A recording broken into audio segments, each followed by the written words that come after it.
There is a stretch of trail out west I rode once that taught me more about money and power than any book ever did. It used to be a great road. A real artery. Wagons, traders, stagecoaches, a string of way stations and little boom towns strung along it like beads. All of them fat and busy off the traffic moving through. And then I rode it years later, and it was a ghost. The way stations were empty shells, the towns were dead, the road itself was still there. Same dirt, same ruts, same distance from here to there. But nobody used it anymore. And here is the thing that stuck with me, the thing I want you to hold on to. The road didn't die because somebody built a better road. It died because the law died. Bandits moved in. A couple of bad outfits took to robbing and killing along that stretch, and the army or the marshals couldn't or wouldn't keep it clear. And once a road isn't safe, it doesn't matter one bit that it is still there. A trader does the math. A road where you've got a decent chance of getting robbed and killed is not a road. It is a grave with a direction, so they stopped going. And the empty road just sat there in the sun, perfectly good, perfectly useless. I tell you that because everybody wants to talk to you about the most famous road in human history. The Silk Road, and almost everybody talks about it completely wrong. They talk about the road, the sand, the camels, the silk, the spices, the romance of it. And in doing that, they miss the single most important truth about it, the one my dead ghost road taught me. The Silk Road was never really about the road.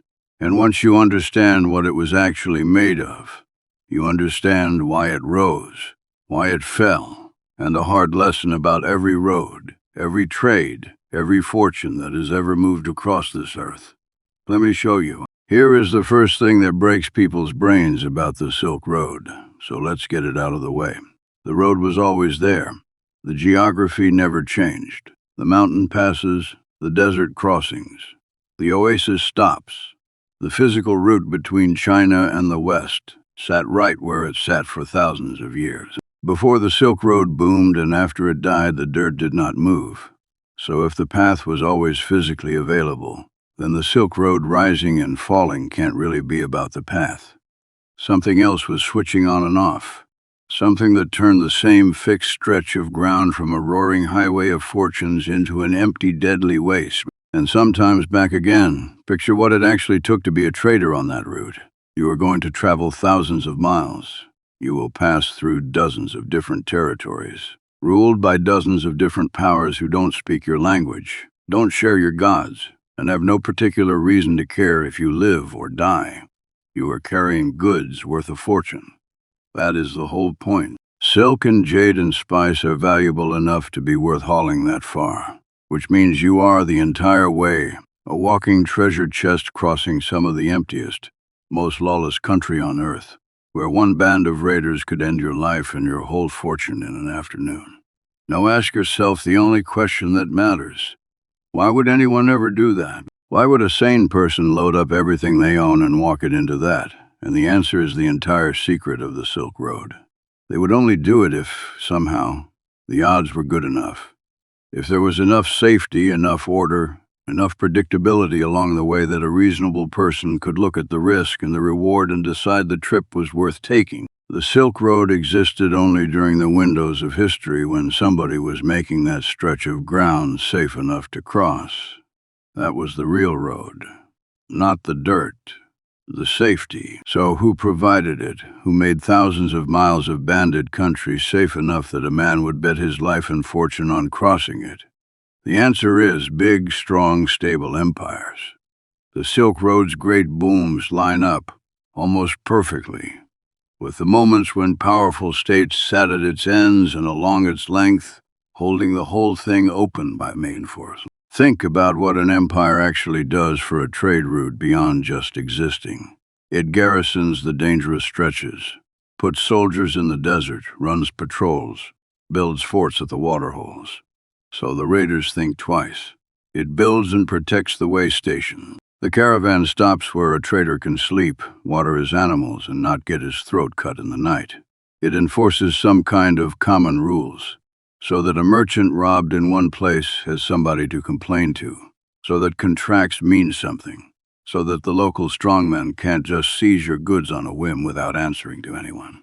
It even, at its best, smooths out the money, making sure the coins and weights mean roughly the same thing across 1,000 miles, so trade isn't strangled at every border. None of that is the road. All of it is order. It is the slow, expensive, unglamorous work of a powerful government reaching out across brutal country and imposing enough peace and predictability that commerce can breathe. When China's great dynasties were strong and pushed their power out west, the road bloomed.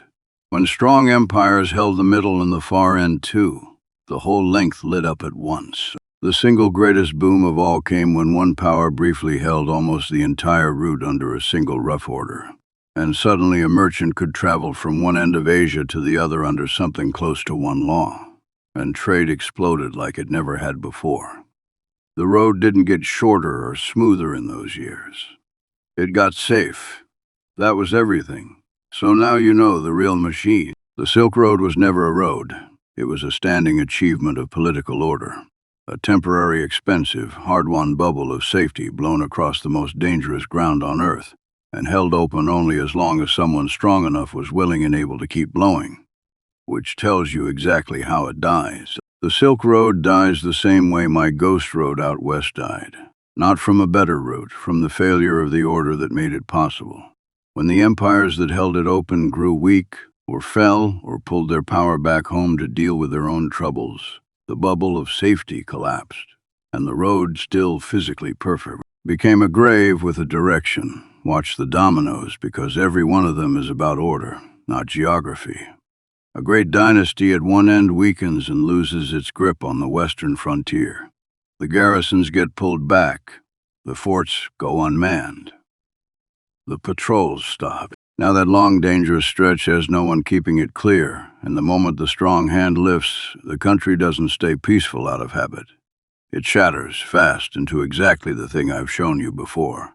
A patchwork of small, hungry local powers, each one grabbing what it can, each one perfectly happy to tax a passing caravan into the ground, or just rob it outright because there is no longer any bigger power to stop them or hold them to account. And that is poison to trade. Not one catastrophe, 1,000 small ones. Now your caravan has to pay off a different strongman every 50 miles, each one squeezing harder until the tolls alone eat the profit. Now there is no way station you can trust, no law you can appeal to, no predictability at all. Now the odds that got a sane merchant to make the trip have quietly flipped. The risk is too high. The protection is gone. The math no longer works. So, one by one, the merchants do the same thing my Western traders did. They stop coming, not in a dramatic collapse, just a slow, quiet drying up. A road used a little less each year, until the way stations empty out and the oasis towns that lived on the traffic wither and blow away into the sand. This is the part the textbook version gets backwards. People say the Silk Road declined because sea routes replaced it. But that is reading it from the wrong end. The sea routes won partly because the land road had become so unsafe and so choked with 100 greedy little tolls that the ocean, for all its storms and pirates, became the more predictable, better protected bet. The land road didn't lose a fair race to a faster road. It lost because the thing that had always made it possible.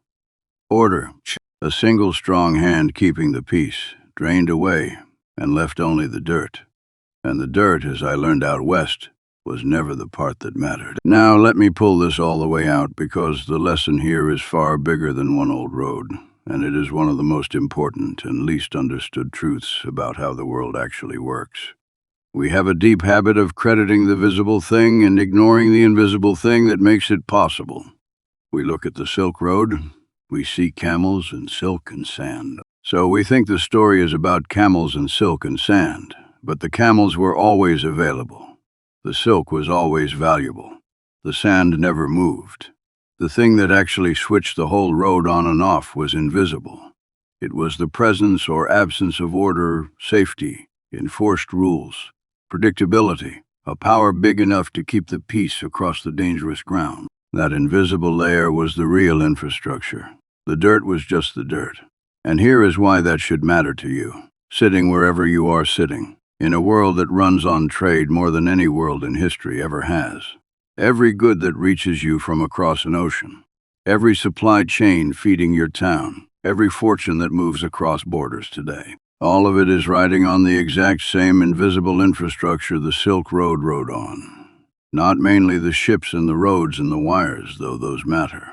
Mainly the order, the safety, the enforced rules, the predictability. The rough agreement among powerful players to keep the peace enough that a sane person will risk sending something valuable across the world and reasonably expect it to arrive. We notice the ships, we almost never notice the order. Right up until it is gone. Because that is the last hard thing the Silk Road has to teach. And it is the same thing my dead Western Road taught me in the quiet. The order feels permanent when you've got it. It feels like just the way things are. And it is the most fragile thing in the whole system. The first thing to break when the strong hands tire or fall or turn inward. And by far the hardest thing to build back. The road is never the road. The road is the safety. Somebody is paying, in blood and gold and patience, to maintain over it. And the day they stop paying, the road is still there. Every mile of it perfectly good. And not one soul alive dares to use it. So step back. I'll tell you what I saw. I did not see, mainly, the romantic ribbon of camels and silk that the tour guides love. Though that was real, and it was beautiful, and the goods and ideas that crossed it genuinely changed the world. What I saw underneath the romance was a quiet, brutal lesson about what trade actually runs on. And it is the same lesson I read off an empty road in the western sun. The Silk Road was never the dirt. It was the order laid over the dirt. Expensive bubble of safety maintained by strong hands at great cost, and worth everything precisely because it was so rare and so hard to keep. When the strong hands held, the road roared, and fortunes and faiths and inventions flowed from one end of the world to the other. And everyone living through it probably thought that was simply how the world was. And when the strong hands failed, not because anyone built a better road, but because the order itself drained away into 1,000 grasping little powers and the safety died. The road went quiet, and the towns blew away, and the same perfect stretch of ground that had carried the wealth of the world became a place you'd be a fool to cross alone. Here is what I rode away with, and I'll hand it to you plain. Look hard in your own life and your own world at the things that feel permanent. The open roads, the safe trade, the sense that you can send something out and trust it'll come back. Then look harder and find the invisible thing holding each of them up. The order, the safety, the strong hand, somewhere paying quietly to keep the peace. It is always there. Under everything that flows, and it is always more fragile than it looks. The road is never the road, and the worst time to learn that is the morning you wake up and find the way station's empty and nobody on the trail. Ride with me.